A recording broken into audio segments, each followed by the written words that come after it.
ايه اليوم المنتن ده؟ علي معلول مين اللي مشي؟ موسم مين اللي انتهى مع النادي الاهلي؟ يا نهار اسود، وكمان اليو ديانج رسميا رحلته مع النادي الاهلي انتهت. يا نسيبتي حمدي فتحي وكمان لا حبايب قلب خوخ. الفيديو ده ايوه كله اخبار نيله ونكد. انتوا اللي حسدتوني والله، انتوا تقولوا لي كل اخبارك بقت حلوه وكويسه لحد اما هو جت على دماغكم انتوا في الاخر. لا لا لا لا لا لا لا لا لا لا لا لا لا لا لا لا لا لا غني. علي معلول مين اللي موسم ايه كابتن يا سيف يا زاهد؟ انت عاوز مننا ايه يعني؟ حبايب قلب خوخ. كابتن سيف زاهد طلع امبارح بالليل. شفت انا لما بطلعكم على وشي لما باجي متاخر اقول لكم عشان تناموا على خلقتي وربنا يكون في عونكم. ايه هو كابتن بقى سيف زاهد ادانا واحد في اللي اديله ايه. قال لك عاجل ورسميا انتهاء مشوار علي معلول بانتهاء الموسم اللي احنا فيه ده، وعلي معلول مش هيكون مع النادي الاهلي في كاس العالم للانديه. النصيب ان علي معلول هيطلع بره. قال ايه يعني؟ هيعملوا له حفله وداع. حفله وداع؟ انتوا تعملوا ده، انتوا تعملوا له حفله تأبين. وداع مين؟ قال لي الوداع وهقول له ايه؟ لا ما تقولوش ايه، احنا ماشيين ليه اصلا عشان هو ما قالش الوداع، انتوا اللي بتقولوا له الوداع. وداع مين اللي مية يمشي ده يعني؟ لا بقول لكم ايه، بقول بصوا انتوا بتذلونا وانتوا عارفين نقطه ضعفنا. رب اكون بحلم، رب اطلع في الاخر ترمس شاي. علي معلول مين؟ والله العظيم ما كابتن محمود يا خطيب والله العظيم اعمل فينا اللي انت عايزه، بس معلول لا، معلول لا والله العظيم ما هستحمل ده بالذات. لا نكمل. تاني خبر معانا منتن. اليو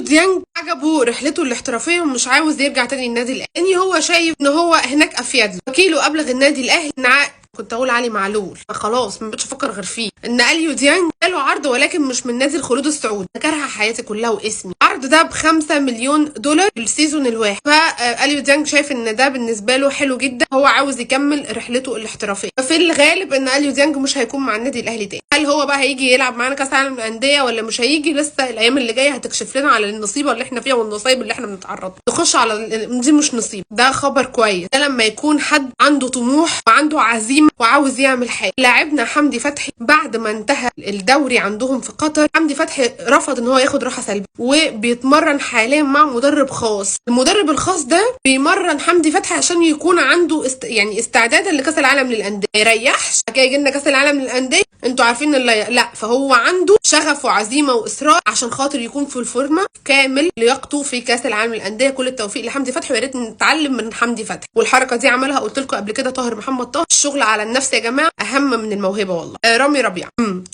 قال ان يعني خلاص النادي الاهلي عامله معامله رمضان صبحي. قال له اخرك ال3 ماتشات اللي جايين وترد علينا عشان احنا خلاص اتخنقنا. رامي ربيعه عاوز اكتر من 40 مليون جنيه في السيزون الواحد، والنادي الاهلي شايف ان ده كتير. فهم عرضوا عليه رقم، فقالوا له قدامك 3 ماتشات نهايه السيزون ترد علينا او لا عشان احنا خلقنا ده. وبيقول لك ان المفاوضات ما بينهم لسه محلك سر. لا رامي عاوز يرد ولا النادي الاهلي متمسك برايه. رجالي دي في التنفس يعني. في الاخر كريم نيدفيد وخالد عبد الفتاح يكونوا قاعدين هم في النادي وعلي معلول هو اللي يمشي. دي مش حدوته دي حدوته تضحك. هو ما ينفعش.